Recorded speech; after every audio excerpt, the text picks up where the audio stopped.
kecil, wala wahidin, dan juga buang air besar. Walakin syarriku aw gharibu, akan tetapi menghadaplah ke timur atau ke barat. Nahaan dzalika wallahi wa tahrim. Rasulullah melarang perbuatan tersebut dan zahirnya adalah itu. Seandainya didekati batas-batas atau satir, maka di sekitar lapangan itu mungkin ada malaikat yang lagi sholat, mungkin ada jin yang lagi sholat. Nah, makanya sebaiknya bertutup atau kalau tidak menghadap kiblat. Nah itu. Jadi kalau terlanjur kemana? Nah dan juga tadi, yo tidak tahu juga hukumnya di sini. Berdiri kalau terlanjur, ya mungkin menggunakan yang duduk, mungkin yang berdiri, yang belum tahu kan makanya kan ya jongkok. Jongkok kan itu. Iya jongkok maksudnya itu. Jadi duduk itu jongkok, duduk yang sunnah jongkok itu, kemudian yang makruh itu yang berdiri kan. Nah, jadi tidak tahu juga karena biasanya ustadz itu kalau membahas masalah WC ini dua way. Kalau tidak WC-nya diubah, ustadznya tidak dipanggil lagi. Iya, itu pernah kejadian. Ya, ada kawan itu yang masuk dari kota Palembang itu. Masuk dari kota Palembang, terus kebetulan dia juga ngisi pengajian di situ selain sebagai dai. Nah, dia tadi kebetulan memang pembahasannya itu masalah istinja itu, masalah WC. Dan ternyata WC di masjid itu WC-nya tegak, maka dibahas sama dia tadi kan. Akhirnya apa? Akhirnya ustaz itu tidak dipanggil lagi. Itu yang pertama. Yang kedua, ada juga dia ngisi juga di situ pas memang dari kota Palembang juga. Kemudian bahas masalah WC, ya akhirnya apa? Akhirnya WC-nya yang dirubah. Nah, WC-nya yang dirubah. Kalau di sini mana? Kalau di sini ya insya Allah karena sudah terlanjur ya mungkin dipakai bagi orang yang tidak tahu. Kalau yang tidak tahu hukumnya tidak jatuh. Ya, kalau tidak tahu tidak jatuh hukum. Nah, tapi bagi yang tahu ya pakai yang jongkok. Ya. Karena di dalam satu hadis dalam kitab Sahih Bukhari itu diceritakan juga Rasulullah juga pernah ternyata kencing dengan berdiri. Tetapi bukan berarti ada hadis terus langsung sunnah. Kadang-kadang ada sebagian kelompok itu, oh ini ada hadisnya langsung sunnah. Jadi tidak, Rasulullah pernah kencing dengan berdiri, buang air kecil dengan berdiri. Yaitu ketika di tempat yang kotor, di tempat sampah. Nah, buang air kecil di tempat yang kotor, maka ya berdiri.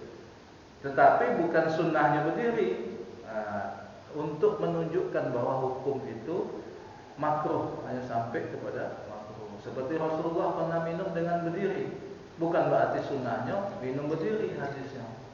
Bukan berarti segala sesuatu hadis itu langsung sunnah, ataupun yang tidak dikerjakan Rasulullah kemudian tidak sunnah atau bid'ah. Tidak. Setiap yang tidak dikerjakan Rasulullah langsung bid'ah, bukan. Nah, tetapi yang tidak dikerjakan Rasulullah ya seperti azan. Rasulullah tidak pernah azan. Tetapi azan itu sunnah. Jadi bukan berarti setiap ada hadisnya langsung sunnah. Justru hadisnya itu untuk menunjukkan pelajaran kepada umat ini. Ya seperti itu tadi, Rasulullah pernah kencing berdiri, berarti duduk itu tidak wajib, sunnah.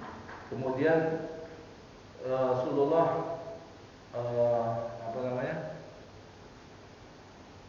pernah minum dengan tegak, berarti minum itu dengan tegak, dengan duduk itu bukan wajib, tetapi sunnah. Itu termasuk bagian daripada adab. Karena kebanyakan di dalam hadis terangkan ya minumnya Rasulullah itu kebanyakan duduk.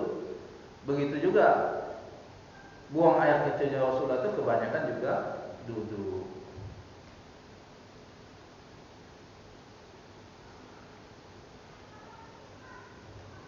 Kemudian yang termasuk dilarang di dalam buang air kecil atau buang air besar, yaitu yang selanjutnya tadi menghadap kiblat atau membelakangi kiblat. Kemudian yang selanjutnya wal baula fil ma'i raqib, tidak mengalir.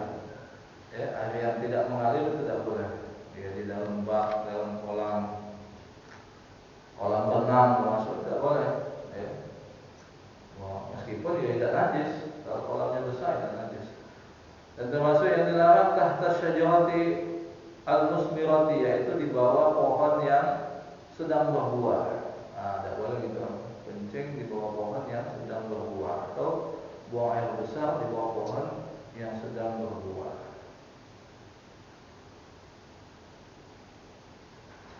Kenapa?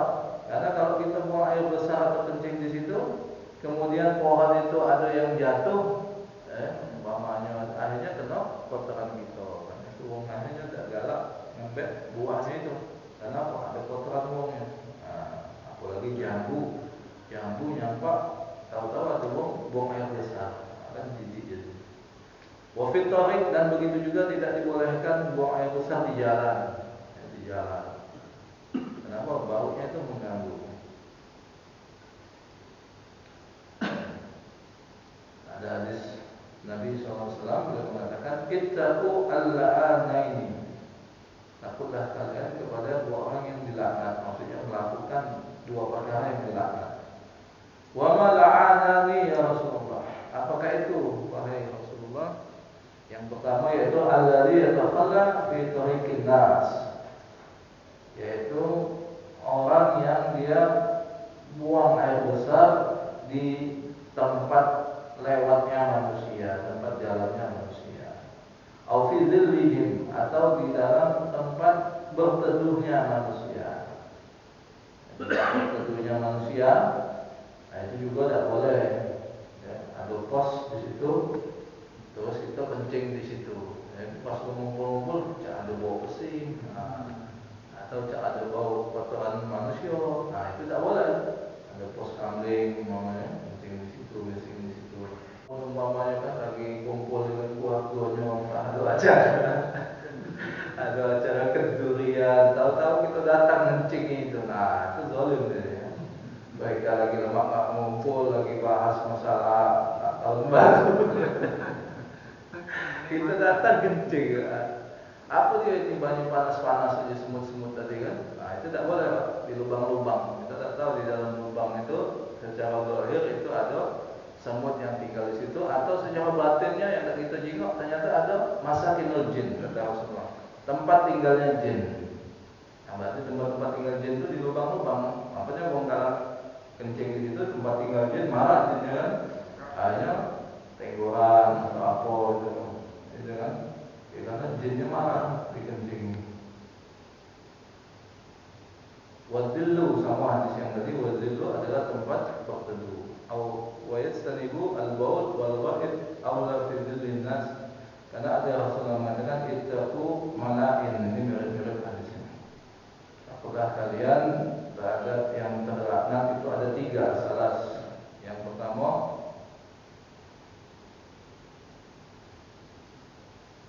al-bizar, al-biros, yaitu biros itu tempat sumber airnya wong rame-rame. Nah, itu tempat mengambil banyu namanya. Biros. Fil mawaridi wa qari'atit thariq wa dhil. Nah, begitu juga di tempat jalan umum. Kemudian yang ketiga yaitu fidzil, tempat berteduh. Nah, itu termasuk yang dilarang. Terus kemudian larangan lagi ketika kita berada di WC, wala yatakallamu 'alal baul wal wa'id. Kita tidak boleh ngomong, ya. Lagi ngising, lagi kencing sambil aku HP-an umpamanya. Iya, masuklah barangnya umpamanya bisnis kan tidak boleh. Jadi kalau ada telepon sebaiknya tidak diangkat. Yang dibolehkan itu kalau seandainya dipanggil orang tua, sekedar ngejut tahu oh itu ada di WC. Ainatban, yaitu disunahkan, yaitu tidak berbicara ketika buang air kecil atau buang air besar. Tidak disunahkan, disunahkan tidak berbicara. Qala Abu Sa'id radhiyallahu ta'ala anhu, sami'tu Rasulullah sallallahu alaihi wasallam yaqul, Abu Sa'id mengatakan Rasulullah SAW bersabda,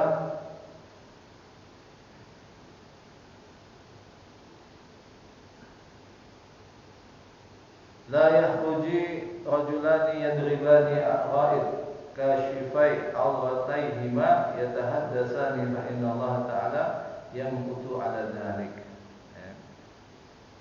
Intinya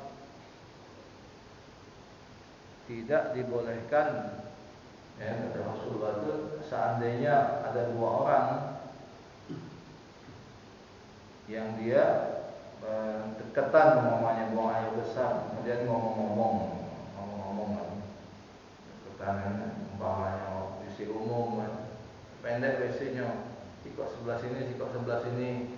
Nah, kemudian saling ngomong-ngomong umpamanya, saling ngomong-ngomong, cak mana ini, itu jando itu umpamanya kan.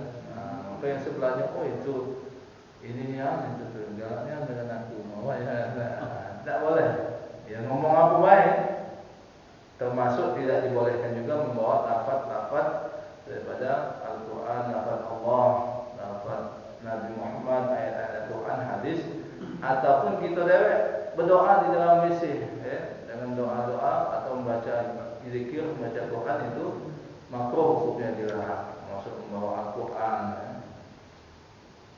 Kemudian juga di sini disebutkan wala yastaqbilu syamsa wal qamar, tidak boleh menghadap matahari dan bulan, ataupun wala yastadbiruhuma, ataupun membelakanginya. Banyak itu larangan-larangan ketika kita buang air besar. Juga termasuk di dalam kitab yang lainnya dikatakan tidak boleh meludah kalau kita tidak perlu. Meludah, melihat ke atas, itu makruh. Kalau kita buang air besar, buang air kecil. Tetapi ulama mengatakan yang makruh melihat ke atas itu kalau seumpamanya tidak katik bangunannya, tidak katik temboknya, bukan di dalam WC yang permanen. Nah, sampai sini ada yang nak nanya? Ya.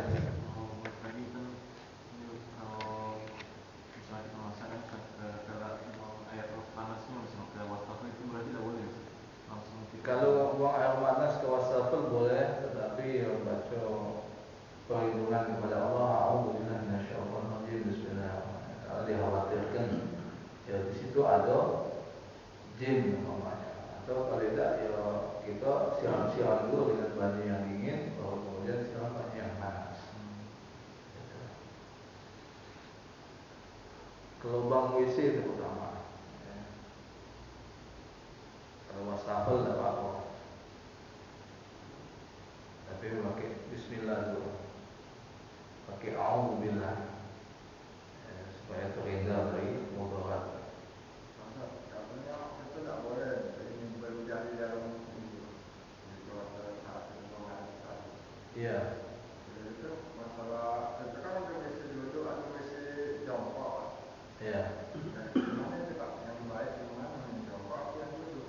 Ya boleh dalam, ya sesuai dengan kondisinya. Yang bagus, yang sunnahnya ya jongkok. Kalau yang luar, ya jangan pulak ditahan. Apalagi kita tegak mau selama aku sih ditegak kan, jangan jadi penyakit, tidak apa-apa itu. Tidak apa itu kalau ada hajat. Ya sama seperti sholat ba'da subuh, ba'da asar, itu kalau bukan karena ada sebab, yaitu hukumnya makruh. Tetapi kalau ada sebab, masuk masjid, sholat tahiyatul masjid, maka tidak jadi masalah. Sebelum maghrib itu kan termasuk waktu yang makruh untuk sholat, kalau tidak ada sebab. Tetapi ketika kita dari luar masjid masuk masjid, ada sebab sholat tahiyatul masjid, meskipun waktu menjelang maghrib itu, maka hukumnya boleh. Ya sebab dan ada sebab itu ya ukurannya kita sendiri. Ya memang kalau kita ada dahaknya, ya sebaiknya dimudahkan. Jadi kalau tidak latih ini mudah lain, nah itu yang makruh. Ya.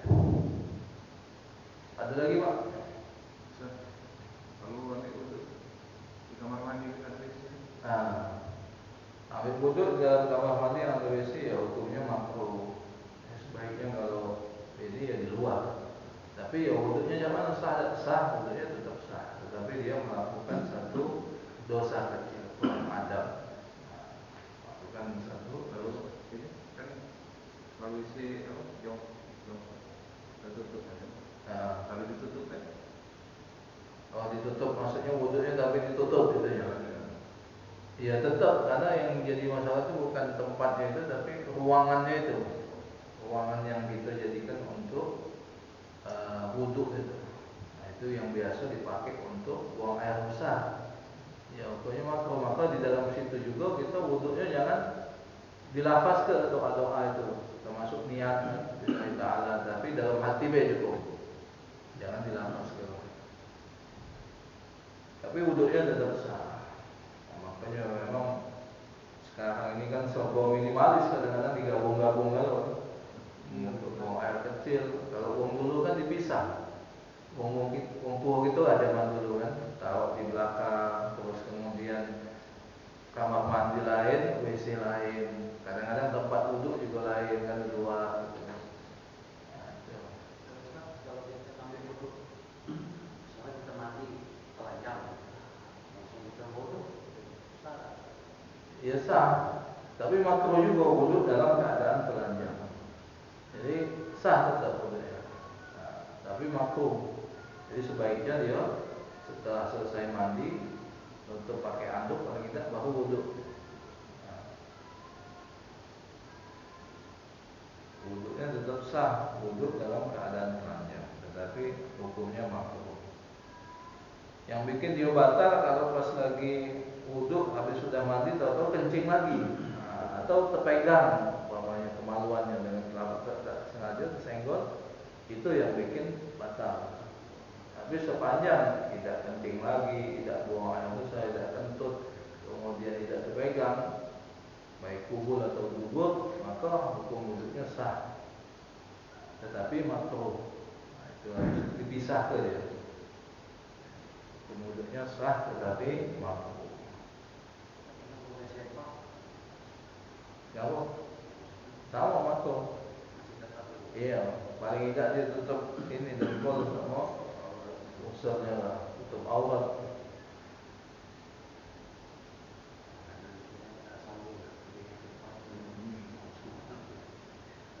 Kalau dia, iya. Ada lagi Pak? Iya. Kalau lebih ke kalau misalnya kita sholat itu pakai parfum yang ada alkoholnya itu. Nah itu ulama ikhtilaf, ya. Ulama beda pendapat. Ada yang sebagian membahas mengenai kadarnya berapa persen alkoholnya itu. Ada yang membolehkan, ada yang tidak boleh sama sekali. Kalau itu anak ngambil amal huruf minal hilaf, ya baiknya pakai yang tidak sama sekali ada alkoholnya supaya keluar daripada khilaf ulama tadi kan. Huruf minal hilaf, istilahnya ngambil amannya ya, apalagi sekarang lah banyak parfum yang tanpa alkohol. Ya nirikinya biasanya alkohol itu dingin dia, lebih dingin. Tapi sebagian ulama ada yang membolehkan dalam kadar-kadar tertentu.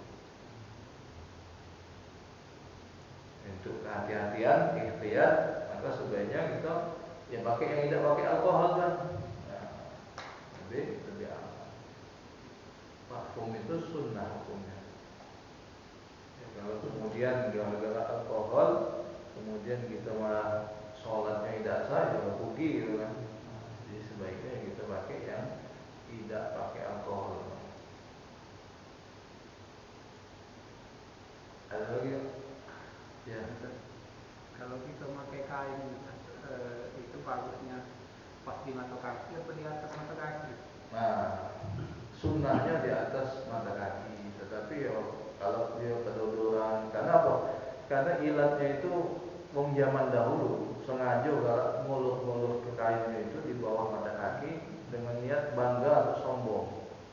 Nah, maka ada hadis Nabi memang yang mengatakan, nah, tetapi akhirnya Abu Bakar karena wongnya terlalu kurus, kadang gak kedodoran kainnya itu kan. Nah, maka menanyakan kepada Rasulullah, apakah dia termasuk itu? Maka Rasulullah tidak, kata Rasulullah. Abu Bakar tidak termasuk karena dia bukan niatnya sombong. Jadi dulu kebiasaan zaman dulu penyebabnya karena sombong. Nah, tetapi kalau kita memang